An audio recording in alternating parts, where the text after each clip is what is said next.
Welcome to the Sustaining Creativity Podcast. I'm your host, Mari Riesberg. Over the past several years, I've combined my degrees in acting and somatic psychology to share my sustaining creativity techniques with performers.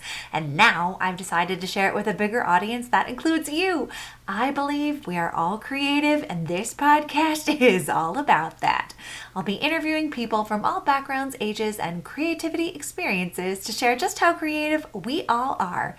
Today, I'll be chatting with Benjamin Brown, CEO of 360 Sales Consulting and author. Please enjoy Benjamin Brown.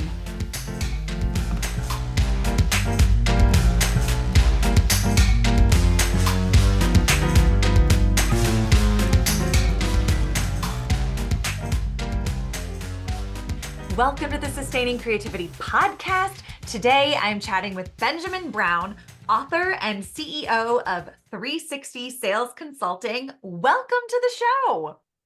Thank you for asking. Thank you for let me come on board to your platform and then share some of my goodwill with other individuals around the world. Oh, well, I am very excited for you to be here and to share that goodwill with myself and all of our listeners.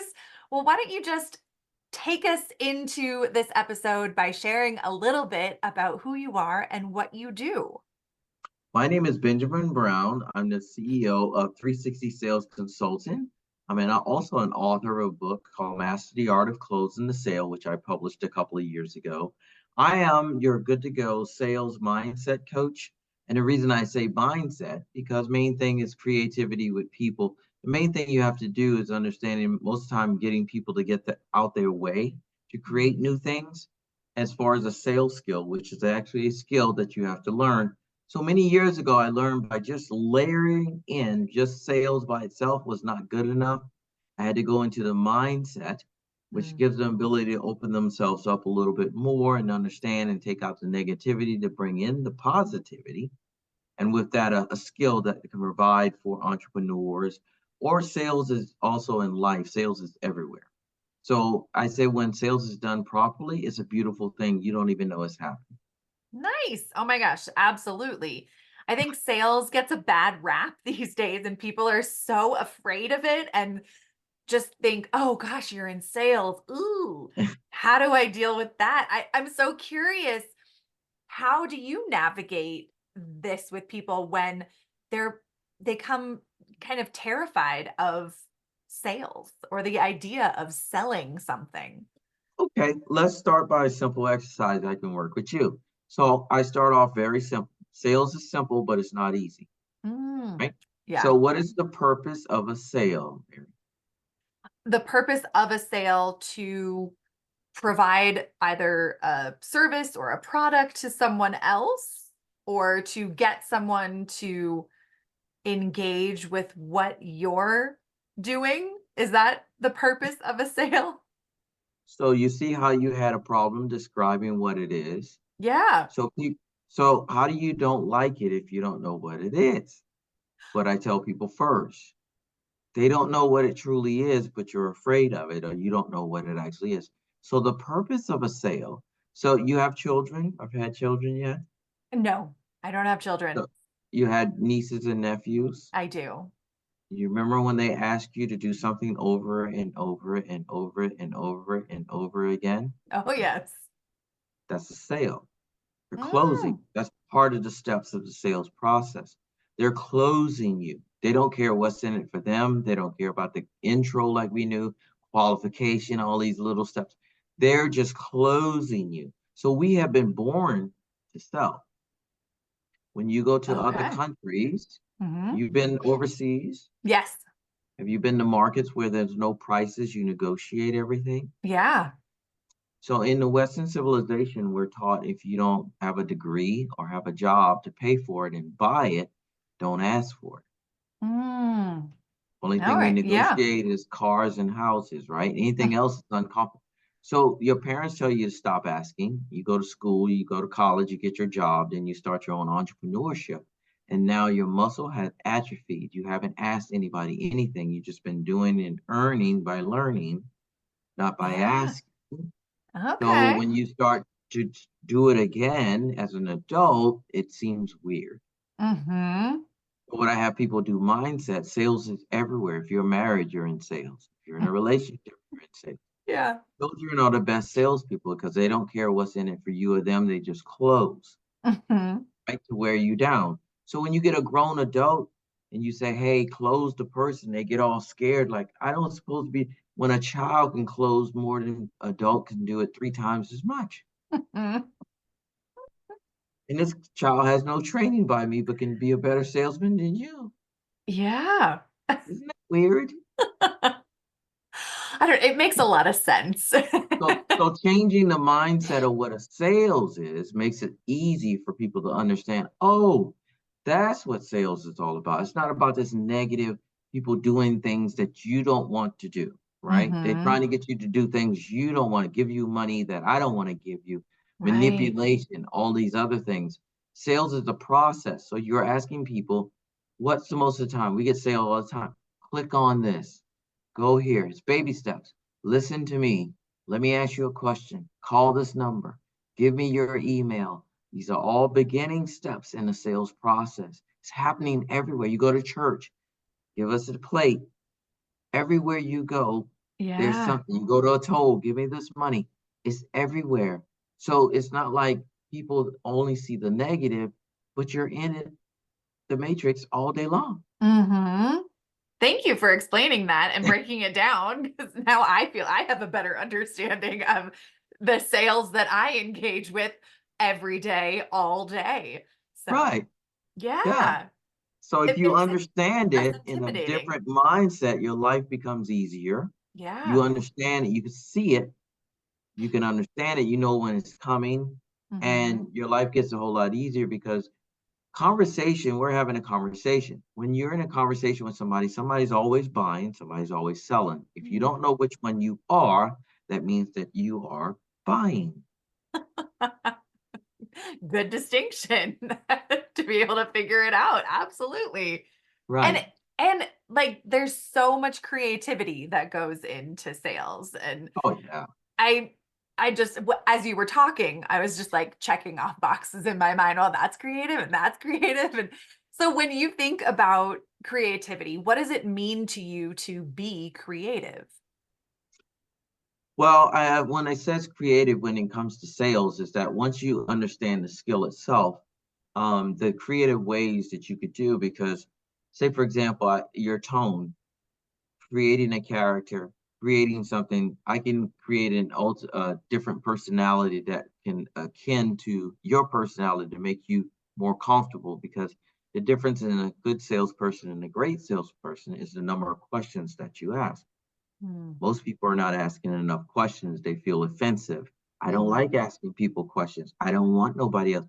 So most of the time, to get somebody to buy or purchase your product that you like or love, you have to make sometimes them feel uncomfortable. To Mhm. get them to what? What are you getting them to do? Align To, with you or like to move. to move. Oh, there you go.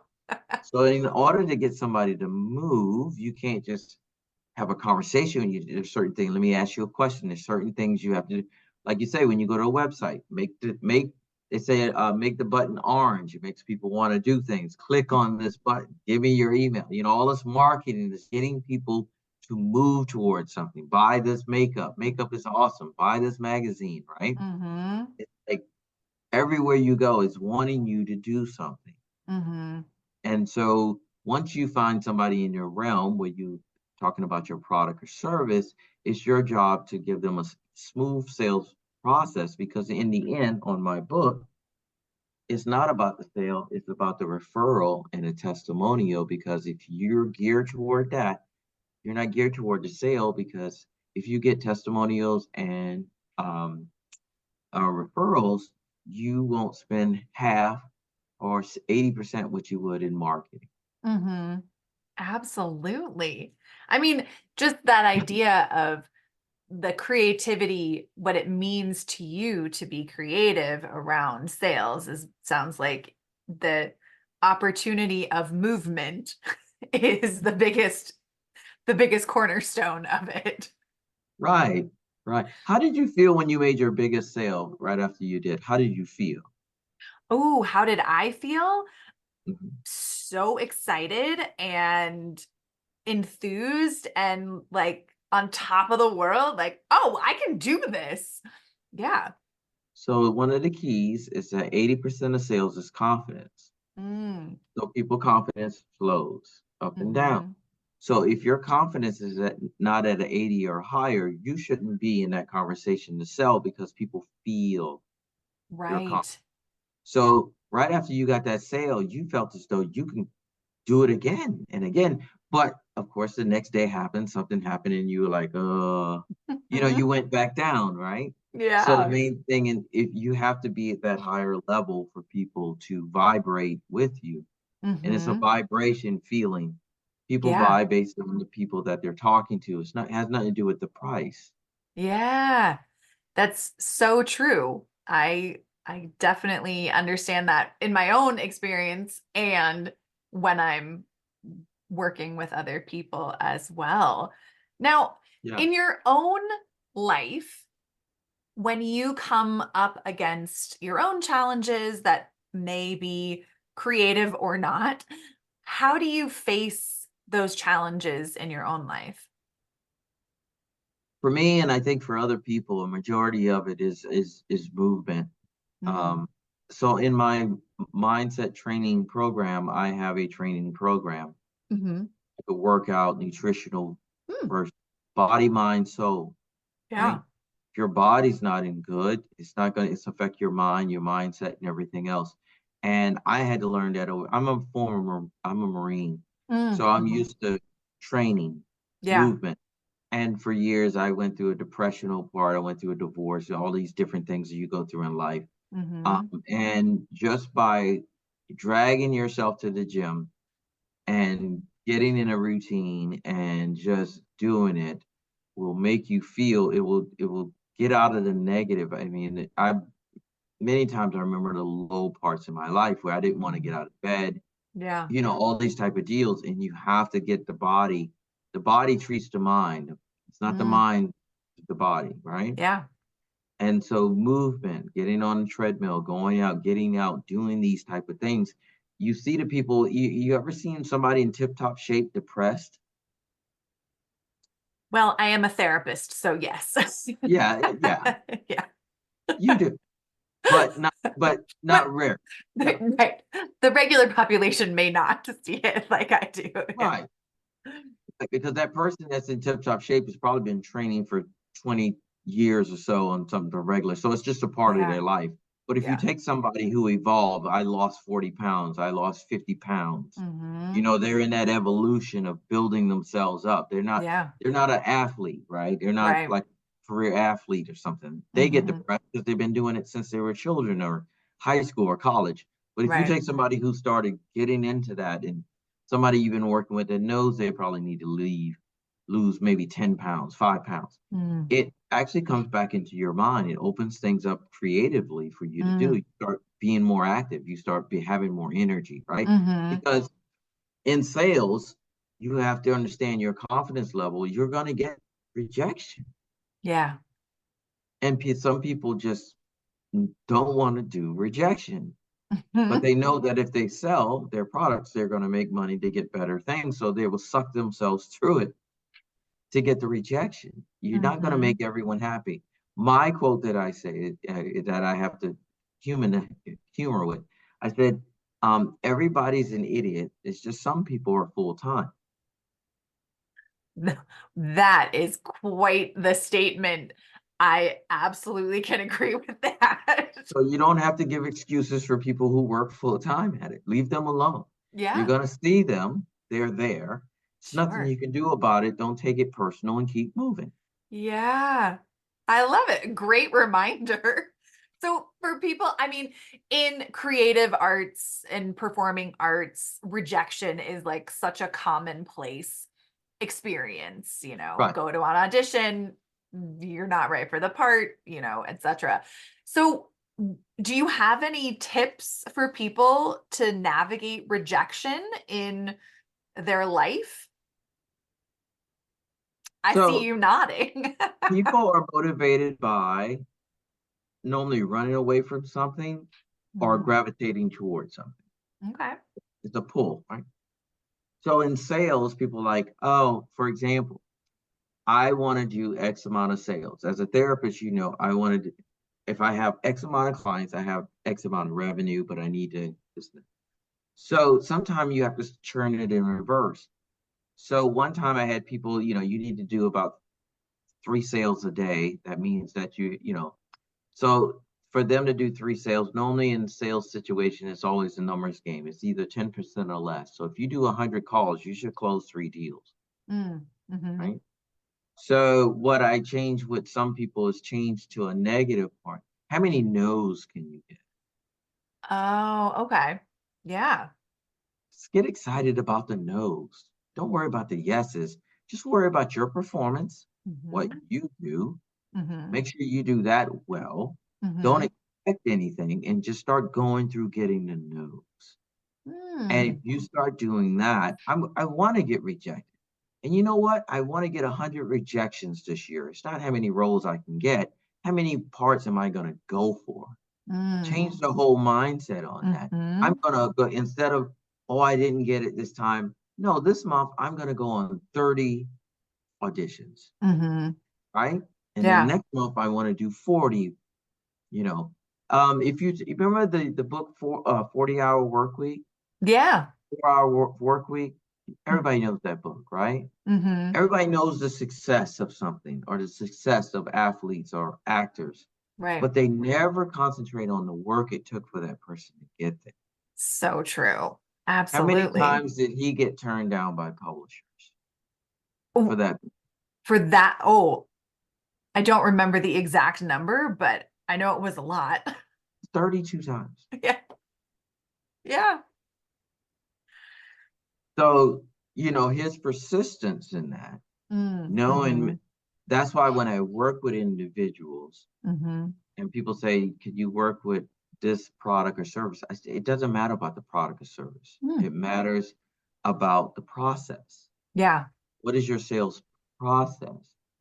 So when I work with individuals and they have this product or service, the first thing I have to realize with them or make known, do you like or love the product that you're using or service that you're giving? So if you have to like it or love it. If you don't like it, love it, leave it. That's the 3 L's. I like it. Yeah. If you because it's going to come through, you're not going to be 100% genuine. You're not going to be 100% committed on the nose. Yeah. You're dragging yourself through hell. I love when I was in management firing people. I was like, I'm great. You get an opportunity. I would sell these people. They would be motivated to leave my office. You're now free to take your creative mind somewhere else and use it to your ability because it's just not working here. Doesn't mean that you're a failure. It just means this is not your opportunity. And I'm doing you a favor by letting you go, not assuming that you want to continue to do this. And they'd be like, you're right. And they'll walk out. Yeah, that mindset, when you start thinking about things differently, it can open so many more doors for you. People are just not moving enough. Okay. I like it. Get out, move, do more active things. It's fantastic. You strike me as someone who is inspired by a lot of things or easily inspired by things, but who or what in your life is inspiring you today? One of the things I got inspired by is I had to learn to get inspired by myself. So if you constantly grasp towards something, a book or someone that you follow or something like that, that's good, but it's always temporary. If you can inspire yourself, those will add to it. Okay. Because you got to get off the floor. You got to get off the couch. I want to get inspired. If you don't, you use it as an example because that person is not going to hold you accountable for anything. Because that person normally that inspires you is at a distance. They're not going to call you. They're not accountability partners. Right. Right. Yeah. So you got to be your own. We're quick to put Band-Aids on things and try to bring things in. See, I came from my first sales job was in gym sales. Okay. So these people inspired. January 1st, there's a whole population of millions of inspired individuals Oh, yes. on by books, motivation, media, and everything. And by February, that breed, that whole tribe, that millions of people that are forcing themselves into that gym will evaporate. You won't see them again till next year. Right. 11 months later. Yeah. They were inspired by whom? Don't know, but they wasn't self-inspired. So in my Instagram videos, I go, hey, March 3rd, I'm still here in the gym. I'm still here. Where's everybody at? Where they at? Yeah. What are they doing? They had all of these goals. Yeah. So finding that inspiration within yourself, how does that spark you to try new things or accomplish things or Most make of the changes in your life? most of the positive things come into your life through negativity. Hmm. You ever notice the rich kid that always have it all and then they're so depressed? Yeah. They never had to accomplish anything. They never suffered. They always Mm. had money. They never Hmm. had to do anything. And they would just be. And I've had families that I grew up with that are no longer here. They suicide, mental illness, but they had money. These are the kids that you grew up in, like, man, it must be not, in the big houses and the Mm. cars. There's Hmm. no substance. There was no, Yeah. and so, things like, death in the family, these things get us to understand that, I, I find ways to get people motivated based upon where they're at. Sometimes it's Mm-hmm. based on sports. I use a lot of analogies. You're in therapy. So your job is to get them to move, to open up. Hmm. And then sometimes, I don't know what type of therapist you are, but hold accountability, Yep. you know, and then try something new to get out of the space that you're in because you're not happy at the space that you're in. Right. And sometimes it's hard. When I went through a divorce, and I help people in that situation. So I'm a mindset coach. So I work with guys coming out of military, guys who coming Mm. out of divorce, these type of deals where you're stuck, Yeah. right? And so just having somebody who can empathize Hmm. in that situation and understand where you're at and some of the baby steps, because it's not easy and it's going to take some time to Yeah. walk back out onto that path. Is Hmm. It's motivation when you see it on the other end. It's a good thing. It is being able to reflect where you were, where you are, and help when it happens again. Not if, but when, because it will. It Things, will. we will come back to it. Absolutely. Yeah. I mean, hearing all of the people that you work with and the different careers that you've had, how does your community inspire creativity in your life? I think one of the things is when you get that person over the milestone. So learning sales, I've learned that it takes me about, even if somebody's been in sales and don't understand it for years, or Mm. somebody's starting off new, it's around about a 30 to 45-day period where the light comes on.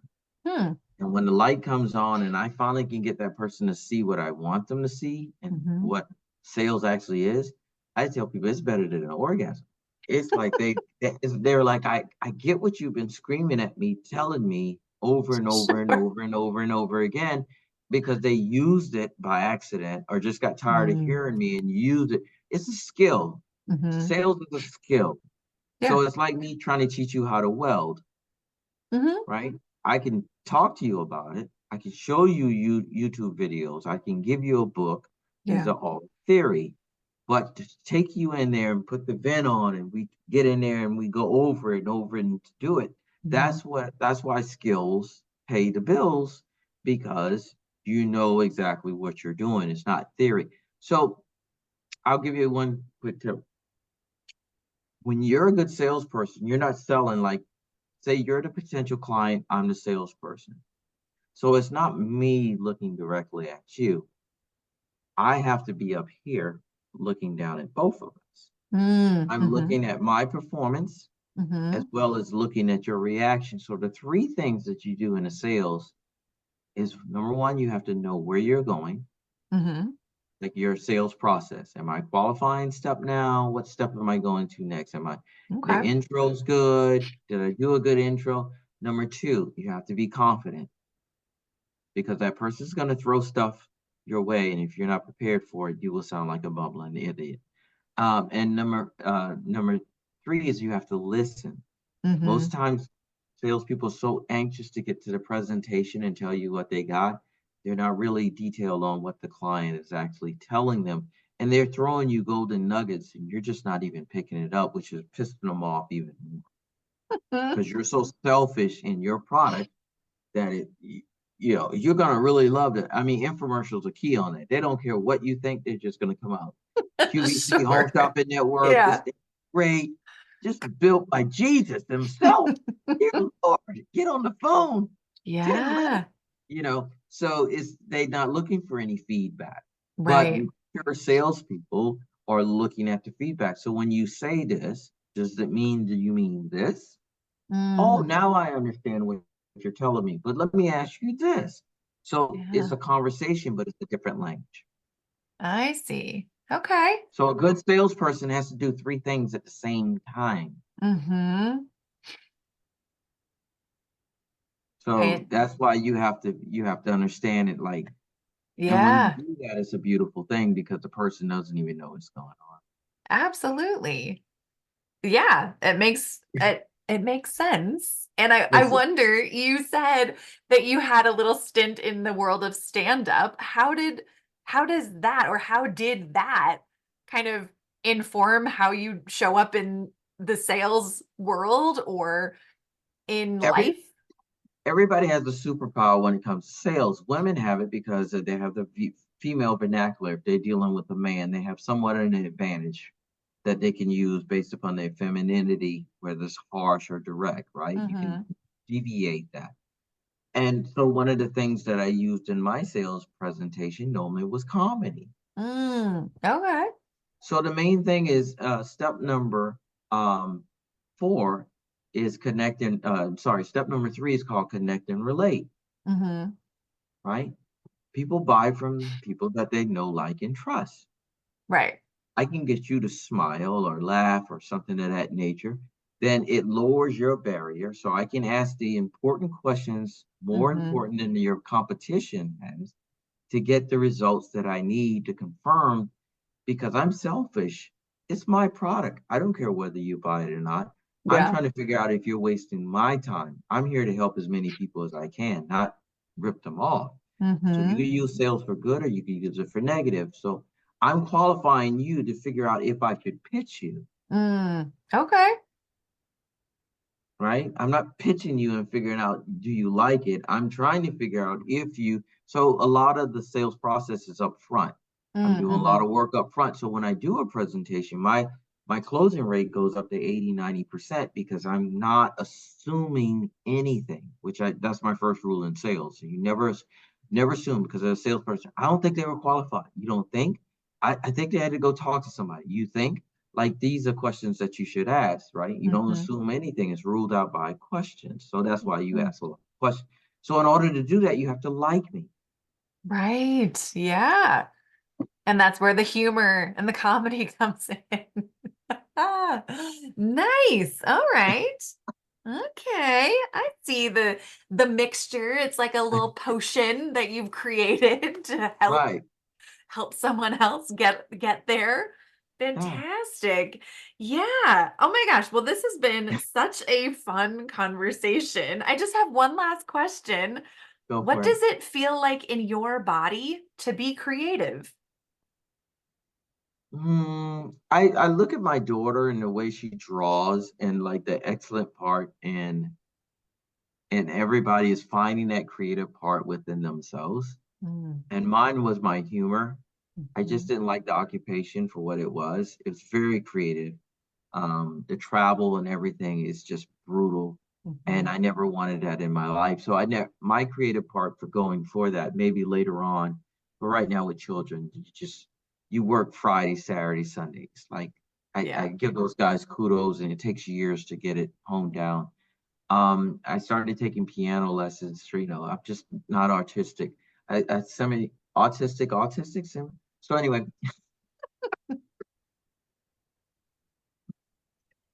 but being able to, I think my creative part is understanding people and individuals and working with them to get the best out of them as being creative.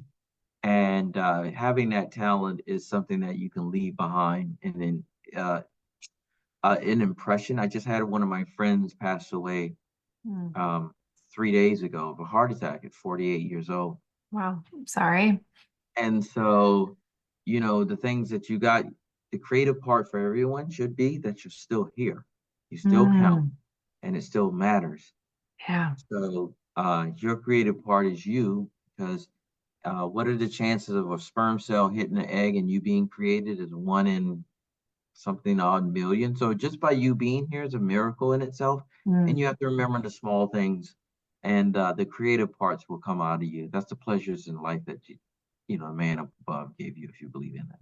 Nice. Well, thank you so much for taking the time to chat with me. If people want to learn more about the work that you do, your book, how can they go about doing that? Well, everything comes from 360salesconsulting.com. The book is on Amazon. It's called Master the Art of Closing the Sale by Benjamin Brown. It's the 10 steps. So the 10 steps is what I teach. And once you Mhm. understand that, you can customize it to your product or service. But I also have a beautiful thing that I did. I took the URL Hmm. meetwithbenjamin.com, and you can go there and schedule a call directly with me, because some people you can't reach. Yeah. And about a year or two from now, I'm gonna take that down because I'm gonna have a personal assistant. But for right now, you can get me directly with that, and it's qualifying. Find out. So when I work with people with their products, I have to find out. The main thing is that you don't pay for me; your next new customers do. And Yeah. I have to see that. Fair. I love it. Well, I will put links in show notes so people have easy access. And thank you again for taking the time to chat with me. I have thoroughly enjoyed our conversation. Thank you. Love being here.